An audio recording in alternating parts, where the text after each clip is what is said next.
The wind howled across the dry plains of Texas that night, carrying with it the smell of dust and rain. Inside a small wooden farmhouse on the edge of town, Ellen Whitmore lay on a rough straw mattress, drenched in sweat. Her fingers clutched the worn quilt as another wave of pain tore through her body. The old midwife, Mrs. Cora Benson, pressed a cool cloth to her forehead and urged her to breathe.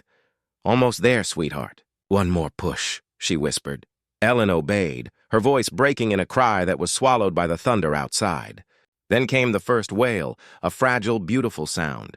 A baby girl. Before she could even catch her breath, the midwife's eyes widened. There was another. And then another.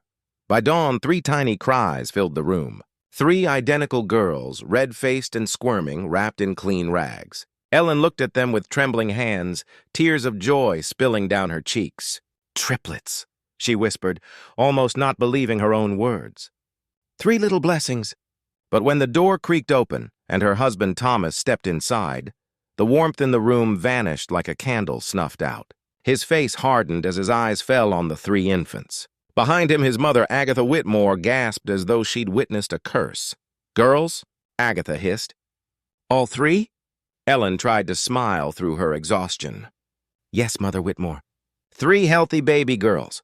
God has mocked us," Agatha snapped. 3 mouths to feed and not a single son. "The Lord's taken leave of this house." Thomas said nothing. He stood by the door, jaw tight, his eyes darting between his wife and the tiny bundle in her arms. Ellen reached toward him, desperate for comfort. "They're beautiful, Thomas," she whispered. "Look at them, our daughters." But he didn't move. He didn't even look at them. The midwife, sensing the tension, tried to speak reason. "A blessing, that's what they are. It's rare, 3 at once. Folks'll come from miles to see." Agatha cut her off.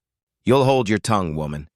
There's no blessing here. A house with no son is a dying house." Ellen's heart sank. The joy that had swelled inside her turned cold and heavy. She had prayed for this moment for years, for the chance to be a mother, to give her husband the family he longed for. She'd imagined him holding their baby, smiling at her with pride. Instead, he looked through her, silent and ashamed. Outside, the storm broke. Rain hammered against the windows as lightning flashed. Mrs. Benson wrapped the babies tighter and placed them in a basket near the fire. Ellen tried to rise, but her body was weak. "Thomas, please come see them," she begged softly. "They need their father." Thomas's silence was an answer in itself. His mother took him by the arm. "You'll not let her curse this family further. Send her away before the neighbors hear what she's done." "What she's done?" Mrs. Benson protested. "She's given life." But the Whitmores were deaf to reason. Agatha's cold eyes turned on Ellen. "You brought shame to this home." "Triplet girls, unnatural.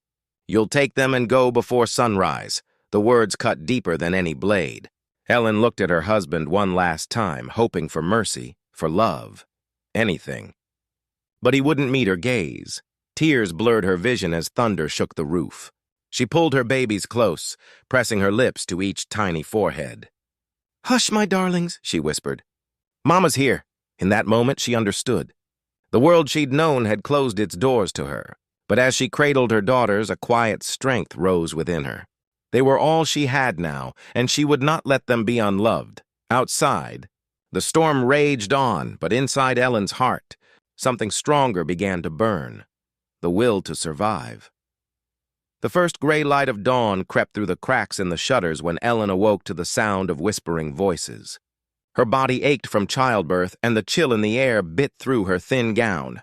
For a fleeting moment, she thought she had dreamt the cruelty of the night before, that when she opened her eyes, she'd find her husband smiling down at her, proud and protective. But the room was empty, save for the faint crackle of the dying fire. Her 3 tiny daughters slept beside her in the wicker basket, their faces peaceful, unaware of the storm that had torn through their world. Then she heard the sound of boots. Thomas entered the room, his face hard, eyes hollow. He carried a small bundle, her shawl, a few clothes, and the last of their bread wrapped in a cloth. Without a word, he dropped it at her feet. Ellen's breath caught. "Thomas, what are you doing?" He couldn't look at her. "You need to leave before Mother wakes the neighbors. There's no place for you here anymore." Her pulse quickened. confusion giving way to fear. "Leave? I just gave birth. I can barely stand." He clenched his jaw. "You'll find somewhere? My mother says it's God's will." Ellen reached for him, desperation in her trembling voice. "Please, Thomas, they're your daughters. They need you, your name, your protection. Please don't turn us out like beggars." But he stepped back as if her touch might burn him. "You've brought shame to this house. 3 girls. No man could live under that curse." A bitter laugh escaped her, half sob and half disbelief. "A curse? They're babies, Thomas, our flesh and blood." From the doorway, Agatha's voice cut through the air like a knife. "Enough, Ellen. Take your bastards and go. You've failed this family. Best you learn your place outside of it." The old midwife, Mrs. Benson, appeared behind her, tears in her eyes. "You can't send her out like this. She'll die before nightfall," Agatha sneered. "If that's God's plan, so be it." Thomas turned away, his silence sealing Ellen's fate. The midwife rushed forward, pressing a few coins into Ellen's trembling hand. "Here," she whispered. "Head north. There's a trail by the creek. Follow it till you reach the old fence line. You might find a rancher there, a kind one." Ellen's voice broke. "I have nowhere to go, Cora." Mrs. Benson squeezed her hand, her eyes full of helpless sorrow. "Then go with God, child, and don't look back."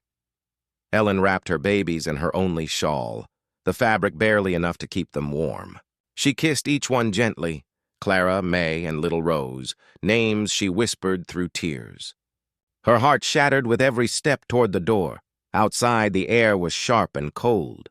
The rain from the night before had turned the ground to thick mud. Barefoot, weak, she stepped into it, the chill slicing through her like knives. Behind her, the door shut with a heavy thud, the sound of her old life ending. The town still slept, save for a few watchful eyes behind curtained windows. Shadows of gossipers lingered in silence, some whispering prayers, others turning away. No one dared to help. No one spoke her name. Ellen's breath came in shallow gasps as she walked, the weight of her 3 daughters growing heavier in her arms. Her vision blurred from exhaustion. The horizon stretched endless and gray, but she kept moving, guided by sheer will and the faint hope that somewhere, anywhere, kindness still existed. As the morning light spread across the plains, the wind whipped through her hair, carrying away her tears. She whispered to her babies, her voice trembling but strong. "Hush now, my darlings. The world turned its back on us, but Mama won't. She didn't know where the road led. She only knew she couldn't stop.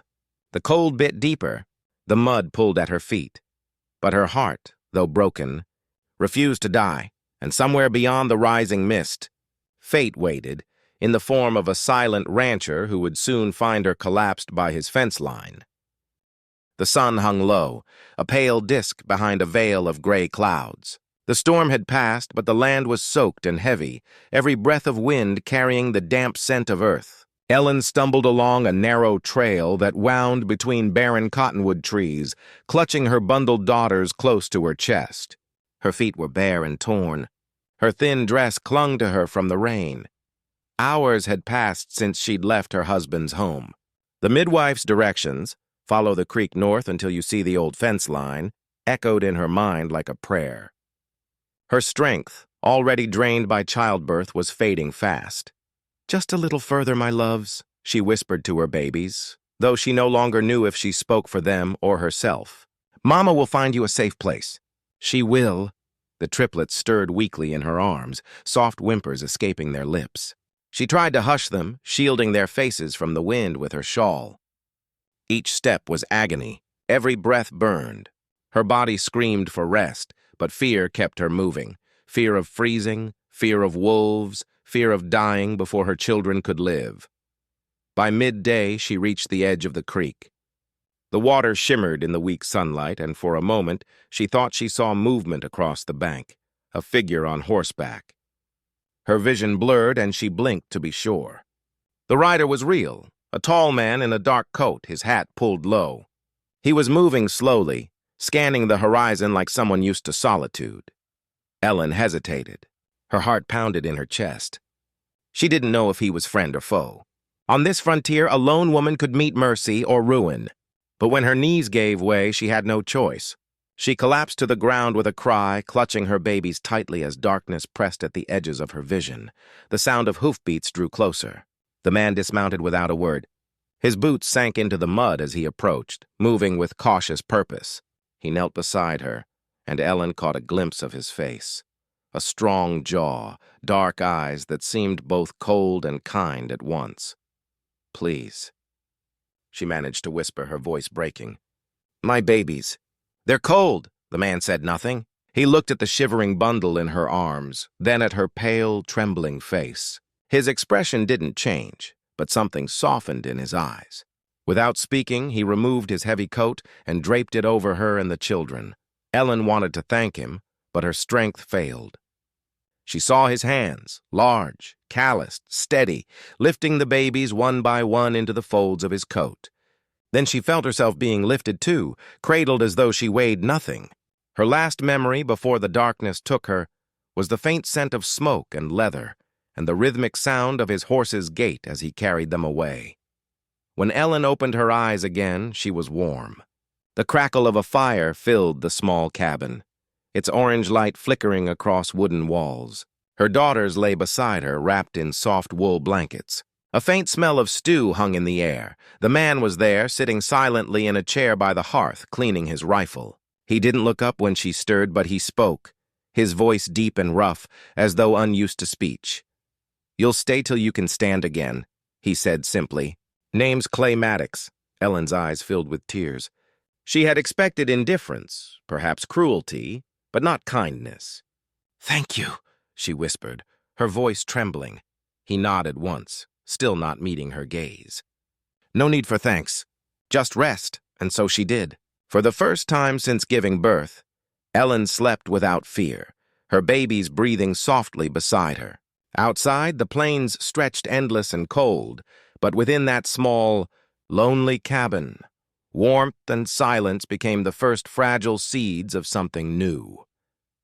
The morning light slipped through the cracks of the cabin walls, painting thin golden lines across the wooden floor. Ellen woke slowly, her body still heavy with exhaustion, but warmer than it had been in days. The faint scent of coffee and wood smoke lingered in the air. Her triplets were nestled together beside her, cheeks pink with life, their tiny breaths soft and steady. For the first time since that dreadful night, peace, fragile and fleeting, touched her heart. Across the room sat the man who had saved her, Clay Maddox. He was mending a saddle strap, his movements precise and quiet. A tall man with broad shoulders and weathered hands, he seemed made of the same earth and stone that surrounded his lonely ranch. His dark hair was streaked with early gray, and his face, though calm, carried the weight of years lived in silence. Ellen studied him cautiously. He hadn't spoken much since bringing her here, just a few necessary words, delivered in a tone that carried no warmth but no cruelty either. The night before, he'd said his name, told her to rest, and that was all. "Good morning," she said softly, her voice hoarse. Clay looked up briefly, gave a faint nod, and returned to his work. "Thank you," Ellen tried again, "for helping me, for saving my girls." He didn't answer right away. Finally, he said, "Wasn't right to leave you out there." His voice was low, almost gravelly, as though unused for a long time. Ellen sensed he wasn't a man of words. But there was no coldness in his manner, only distance, like someone who had learned to keep the world at arm's length. When she tried to stand, the room swayed. Clay was beside her in a heartbeat, steadying her arm without looking directly at her. "You're weak. Rest more," he murmured. "I can't just take your kindness without helping," she said. "You've already done too much," he shook his head. "Ain't kindness, just decency." Then, after a pause, he added, "There's food on the stove." Ellen followed his gaze to a pot simmering over the fire. A bowl of stew waited on the table, a piece of bread beside it. She hadn't realized how hungry she was until then. Tears stung her eyes as she ate slowly. Feeling strength returned to her body with each bite. Outside, through the open window, she could see the sprawling land, miles of open prairie, a corral with a few horses, and a distant barn half fallen with age. It was beautiful in its emptiness, but lonely. That evening, while Ellen rocked her daughters to sleep. Mrs. Benson's words echoed in her memory. You might find a rancher there, a kind one. She hadn't known then how right the woman was, but kindness was not what Ellen saw in Clay Maddox. What she saw was quiet sorrow. As the babies slept, Ellen ventured softly, You live here alone? Clay hesitated before answering. Since my wife passed. Long time now. Ellen lowered her gaze. I'm sorry. He gave a slow nod but said nothing more. His silence said everything. She didn't press him. Instead, she watched how he moved about the cabin, how gently he checked the fire before bed, how carefully he set his rifle by the door. There was a heaviness in him, a man who had once loved deeply and lost everything. His loneliness mirrored her own. When the night deepened and the firelight flickered low, Clay stood near the doorway, looking out toward the endless plains. Ellen, from her place near the hearth, whispered a prayer of gratitude, not just for rescue, but for the strange, wordless peace this quiet man had given her. In the hush of the cabin, broken only by the soft breathing of her children, Ellen realized something she hadn't dared to believe since the night she was cast out. She was safe. For now, that was enough. The days that followed passed in a soft, healing rhythm, the kind that Ellen had never known before. Each morning, pale sunlight would creep across the floorboards of Clay Maddox's cabin, warming the wooden walls and spilling gently over the crib he had built for her daughters. Ellen often woke to the sound of the wind brushing through the tall grass outside, mingled with the faint neigh of horses from the corral. It was a quiet world, far removed from the cruel whispers of the town. Here there were no judging eyes, only the wide plains, the steady hum of life, and the silence of a man who kept his pain tucked deep inside. Ellen's strength slowly returned. Her body, once frail and bruised from childbirth and the journey, grew stronger with each passing day. She learned the small rhythms of the ranch, when the horses were fed, when the firewood was chopped, when the sun dipped low enough that Clay would start his rounds to check the fences. Though he rarely spoke, he never failed to leave what she needed: a bucket of fresh water by the door, milk from the cows each morning, or bread cooling on the counter by the time she rose. Ellen repaid his quiet generosity the only way she knew how, by keeping his home warm and orderly. She began cooking simple meals again, her hands remembering the motions from a life that already felt distant. When Clay returned from work, tired and dust-covered, she'd have stew simmering on the stove and a clean place set at the table. At first he resisted, mumbling that she didn't need to do that, but after a while, he stopped arguing. There was something wordless between them, something unspoken yet deeply understood. Gratitude, respect, perhaps even comfort. One crisp afternoon, Ellen found Clay outside by the corral, mending a broken fence post. The triplets slept soundly in a basket nearby, wrapped in soft blankets. She stood for a long while, watching him work. The steady rhythm of his hammer, the way his brow furrowed in concentration. Finally she spoke. You built the crib, she said quietly. Clay glanced up, wiping sweat from his forehead. Seemed needed. It's beautiful, she said, smiling faintly. You even carved their initials, he shrugged. Had extra wood, but Ellen could tell it wasn't just extra wood. Each letter had been cut carefully, lovingly, proof that beneath his stoic silence lay a heart that still remembered tenderness. In the evenings, when the sun turned the sky into gold and fire, Ellen would sit by the doorway, humming lullabies as she rocked the triplets. Clay would often stand outside, leaning against the railing, the sound of her soft singing drifting toward him. He never interrupted, never spoke, but sometimes when she looked up, she'd catch a flicker of warmth in his eyes before he turned away. As the weeks turned into months, the loneliness that once haunted the cabin began to fade. The cries of the babies filled the quiet corners, their laughter spilling through the rooms like sunlight after a storm.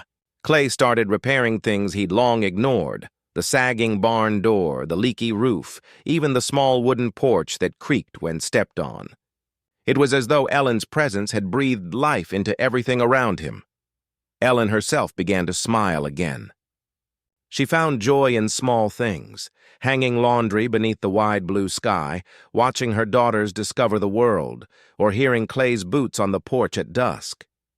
The past still hurt, but here, among the rolling fields and the whisper of the wind, it began to lose its power. One night, as they sat near the fire, the silence stretched comfortably between them. Ellen looked over at Clay and whispered, "You saved us." Clay didn't lift his eyes from the fire. "No," he said softly after a long pause. "You saved yourself." Ellen smiled faintly, the glow of the fire catching the tears in her eyes. In that quiet, she understood that this place, this man, this land, this fragile peace, wasn't a charity. It was the beginning of something new, a life rebuilt from the ashes of what was lost. By early spring, the ranch began to bloom again. The wildflowers scattered across the fields like drops of color. The air carried the scent of rain and grass, and the hills rolled in quiet beauty. For Ellen, the passing seasons marked a fragile kind of rebirth. Her daughters, Clara, May, and Rose, had grown stronger, giggling and grasping at her hair as she carried them on her hip. The laughter of her girls filled every corner of Clay Maddox's once lonely home. But peace, as Ellen soon learned, rarely went unpunished in a world that thrived on cruelty. The town had not forgotten her. Rumors like thorns had begun to spread through the dusty streets of Red Rock Hollow. The story of the woman with triplet girls was told and retold, twisted until kindness became sin and refuge became scandal. "She's living with that silent rancher," said one woman at the Mercantile, her tone thick with mock disgust. "No husband, 3 babies, and now under his roof?" "Shameful," another chimed in. "They say she bewitched him. A man like Maddox wouldn't take in a woman like that unless she'd trapped him somehow." Men muttered by the saloon doors, some with pity, others with cruelty.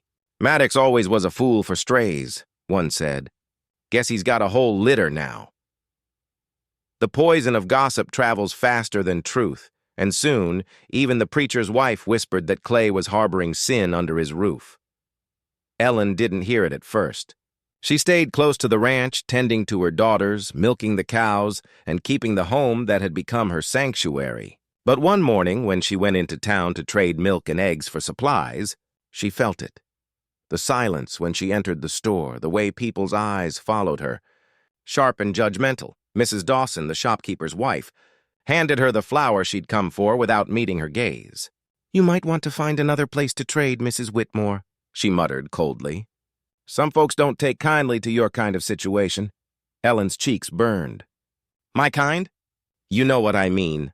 Ellen straightened, her voice trembling but firm. "I mean to raise my daughters honest and safe. I owe no one an apology for surviving." The woman said nothing more, but her expression spoke volumes. Ellen left quietly, heart heavy but head high. When she returned to the ranch, Clay noticed the change in her. She moved slower, quieter, her eyes clouded with something he hadn't seen in weeks. Fear. "They're talking again," she said softly that evening, staring into the fire. "About me. About you. About what they think we are." Clay didn't lift his head from where he was sharpening his knife. "Don't matter what they think." "It does," Ellen whispered. "It could bring trouble." Clay looked up then, his dark eyes meeting hers. Let them talk, but talk, she knew, could turn to something worse. And it did.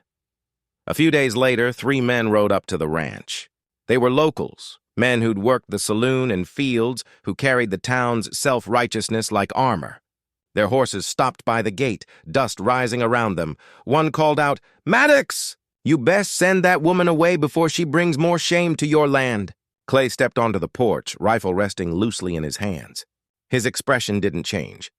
"Ain't no shame here," he said evenly. "She don't belong here," another spat. "You think the Lord's pleased with you playing family with another man's wife?"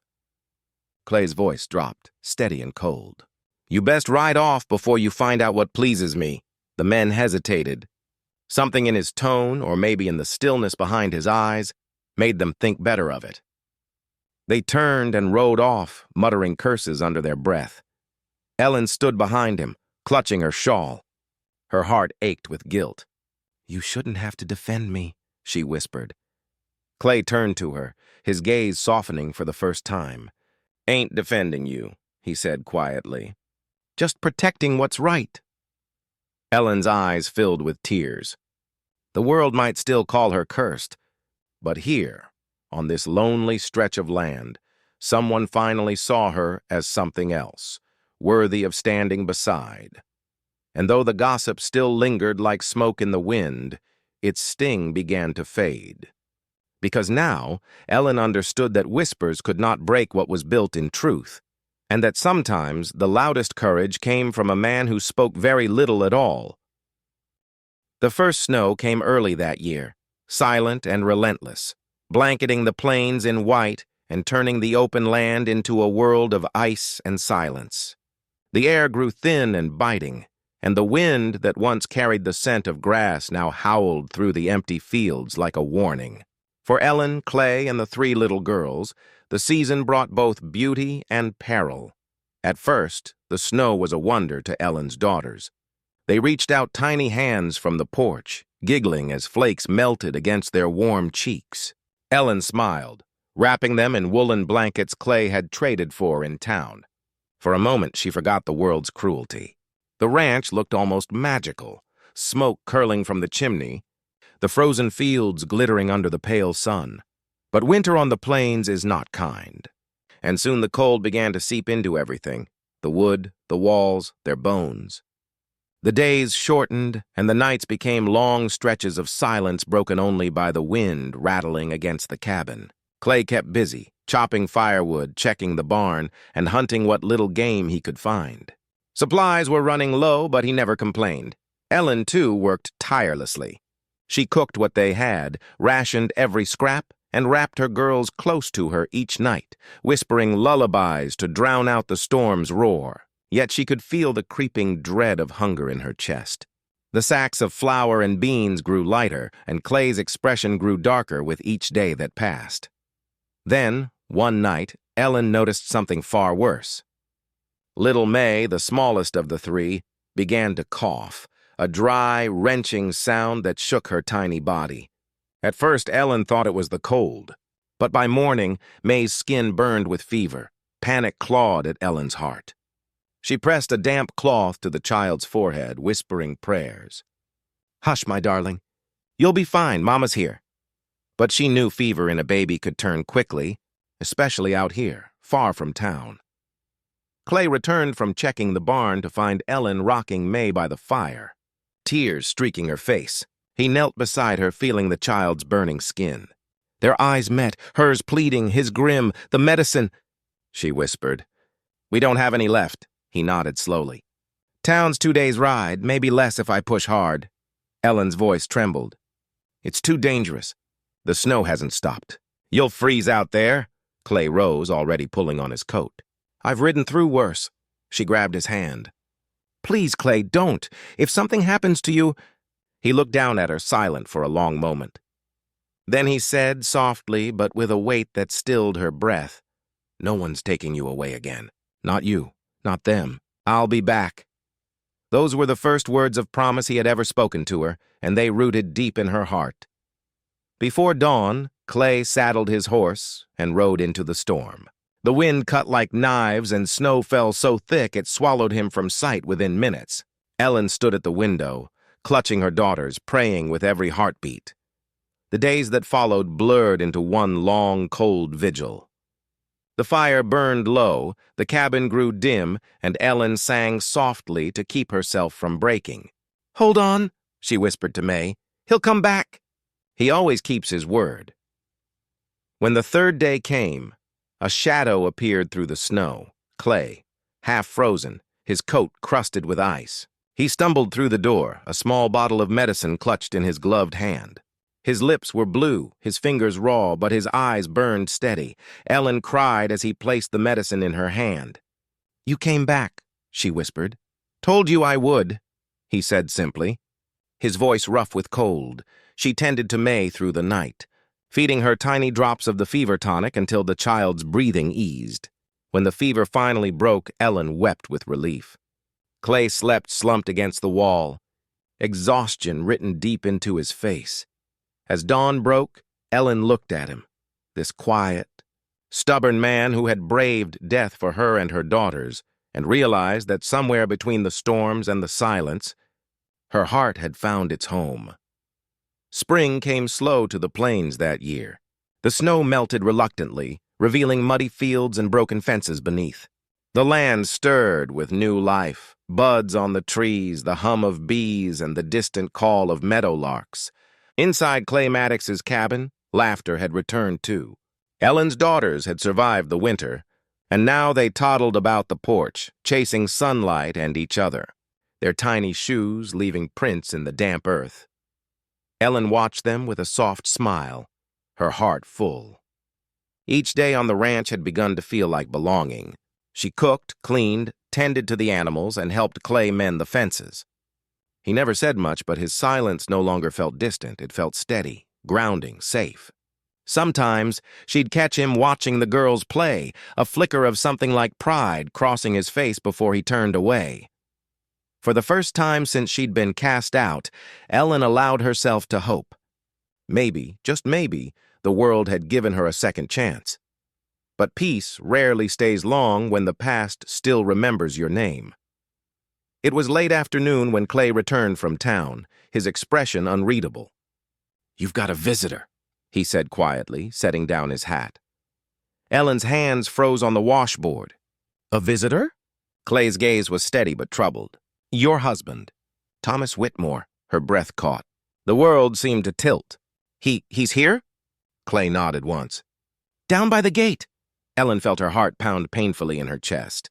She stepped outside, her shawl clutched tight. The man standing by the fence looked older than she remembered, his once fine coat worn and dusted from travel.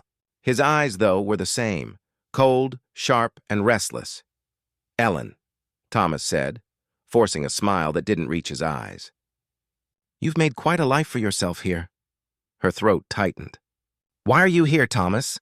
He spread his hands as though in mock generosity. "You're still my wife, aren't you? Folks in town are saying you're living with this rancher." He spat the last word like venom. "You've embarrassed me enough."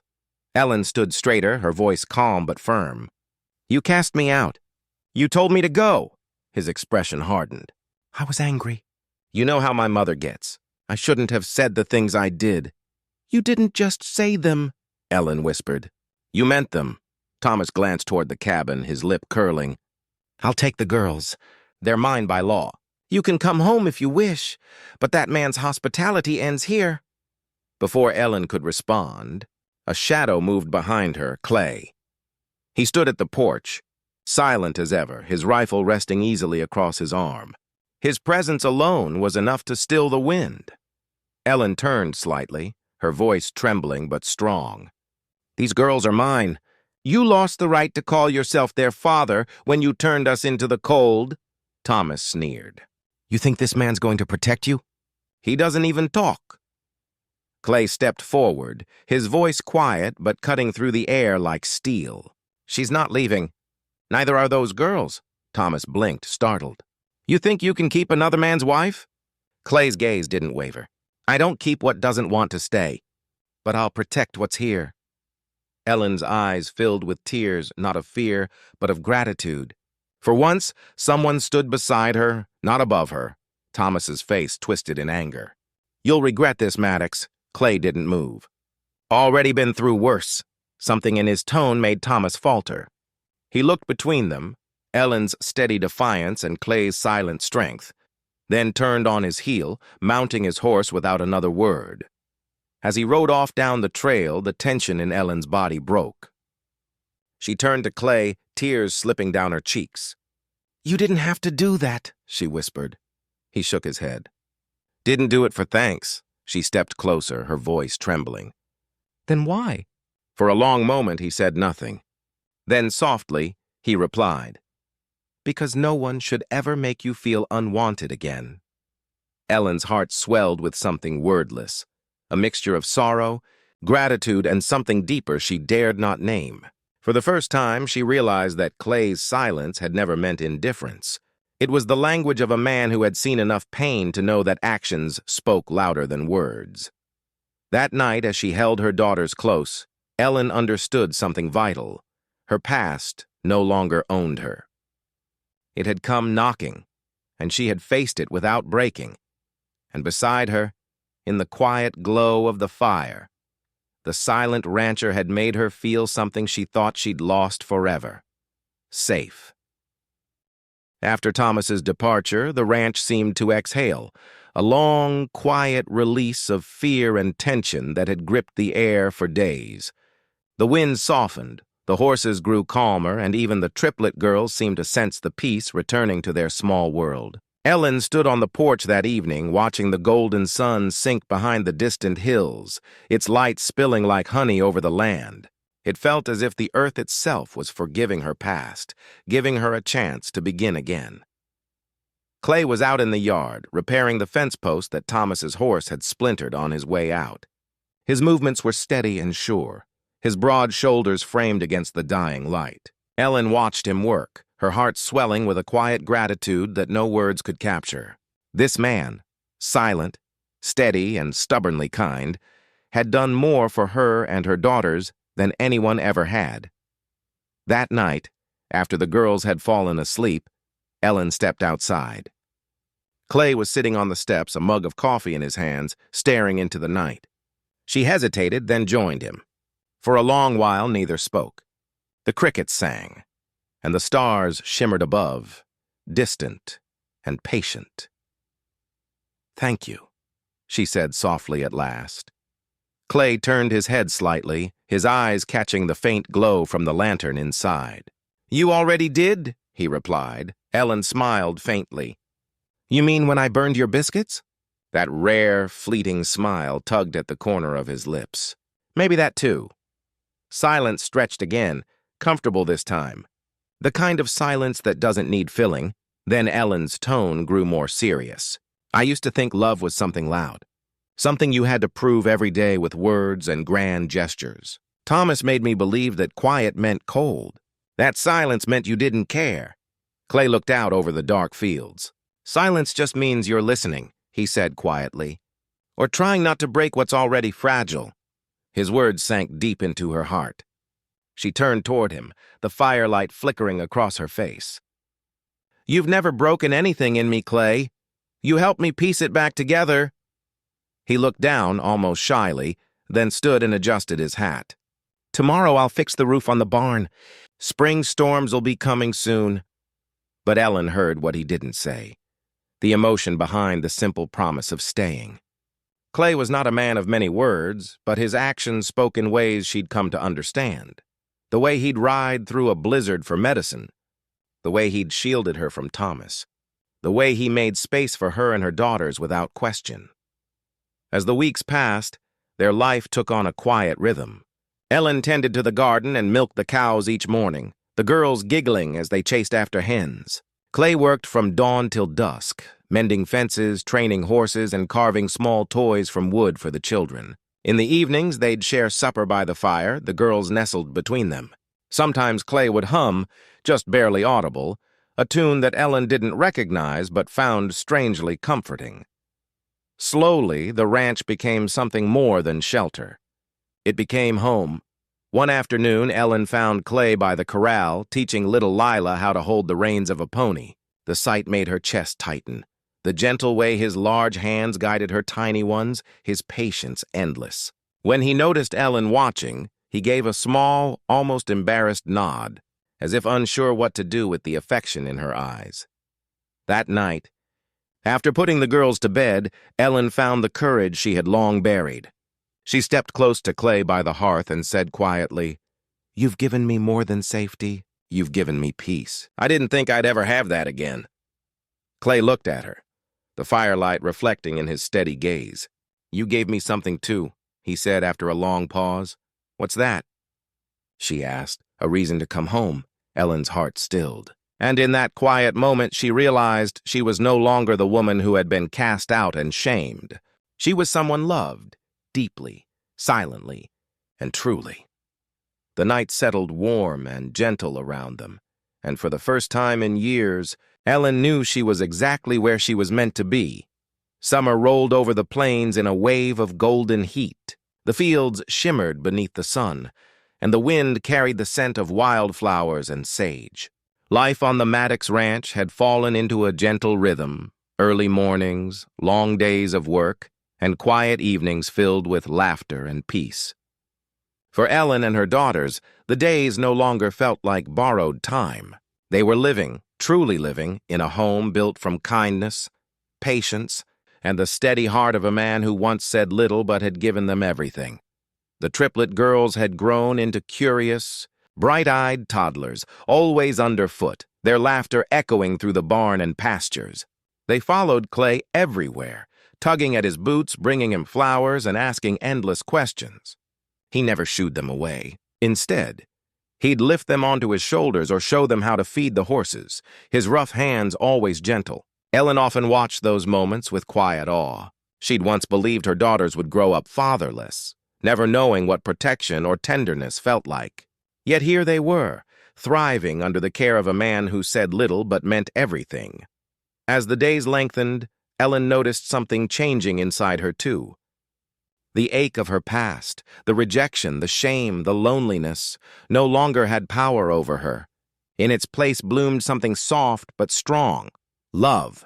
Not the desperate, pleading kind she'd once mistaken for devotion, but a calm, steady warmth that grew each day she looked at Clay Maddox. Still, she had never said it aloud.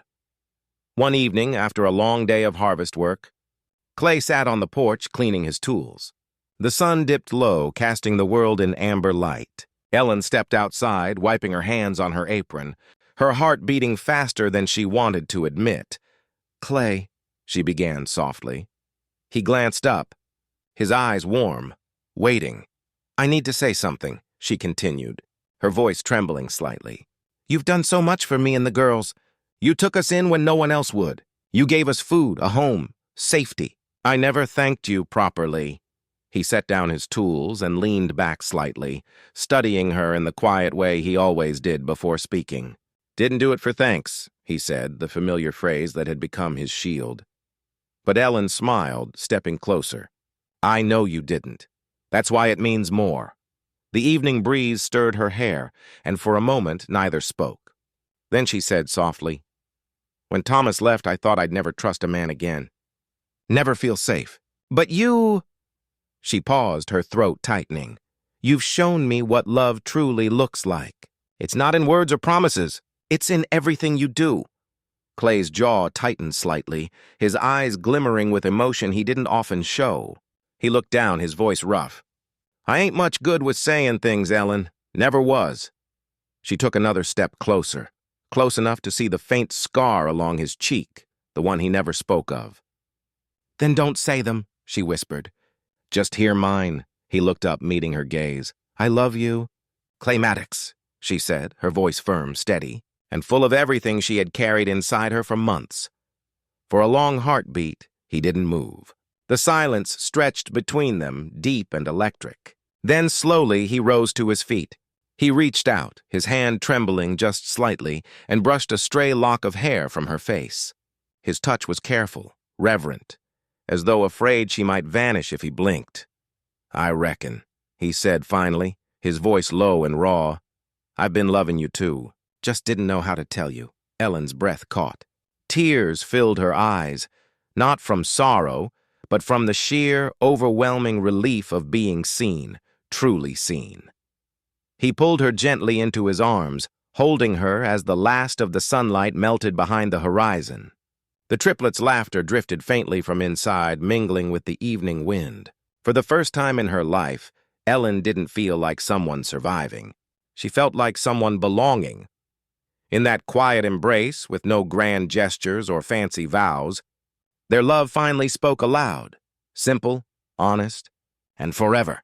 The silent rancher had found his voice, and the woman once cast out had found her home.